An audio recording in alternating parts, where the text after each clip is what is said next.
Hi everyone, my name's Aaron. For those of you who don't know me, I'm the Boys Program Coordinator in Westgrove. Today I'm going to discuss fear and how do we accept and handle fear. This was supposed to be a boys program topic for this month, but I'm opening it up to the general public. So to begin, let's think of a few things that people are typically afraid of. Things that come to my mind are heights, fear of snakes, fear of public speaking, stuff like that. But the things we're most afraid of are things that we have no control over, right? We're afraid about the future because we don't know what's going to happen. We're afraid of police officers and law enforcement and government people because they have all the power and that makes us uncomfortable. We're afraid of getting sick, of being disabled, of dying, all things that we just don't have any kind of control over. There's nothing wrong with being afraid, right? It's totally normal. When you see a snake in the grass, you avoid it because you don't want to get bitten. When you see um, somebody sick, you avoid them because you don't want to get sick. And then you go home and you wash your hands and you make sure to get rid of the germs so that you don't get sick. It's a totally normal way to preserve yourself. But sometimes when we're afraid, instead of doing something about it, we just stop. We just don't do anything because we're too afraid. We avoid speaking in public. We avoid interacting with government people because we're afraid of them. I'll give you an example of something that happened in my life when I was in high school. My whole life I really liked science. I was really good at science. It was my favorite subject.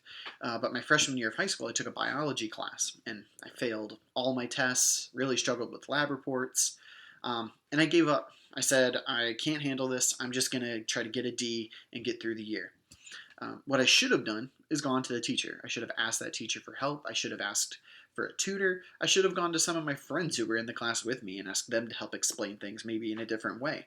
But instead, I just was like, nope, I'd rather play baseball, I'd rather play video games, or I'd rather study for my other classes that I am confident in. Being courageous is really hard. I mean, you can't even be courageous unless you are afraid, right? It's not the absence of fear when you're courageous, it's taking that fear and facing it and then using it to motivate you to do more and to be more. It's really hard to be brave when you don't have control, like I mentioned. It's easier to be brave when you have power and there's something you can do about it. It's easy to go on a diet or change the food you eat or work out and stuff to stay healthy so that you don't get sick. But there's nothing you can do to control it.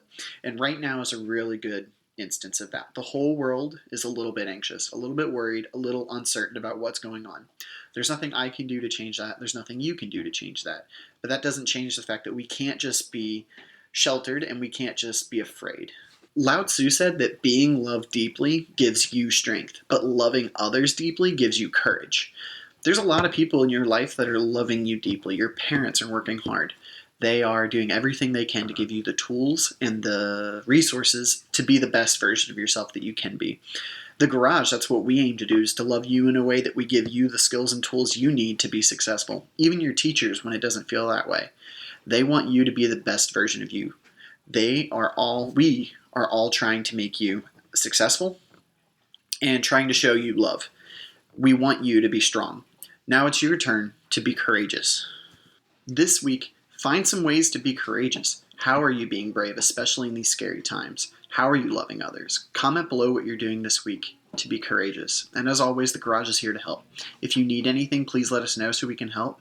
We're contacting all of you to make sure that you're doing your homework and staying safe. So please, thank you. Have a good day. Remember to love deeply and be courageous.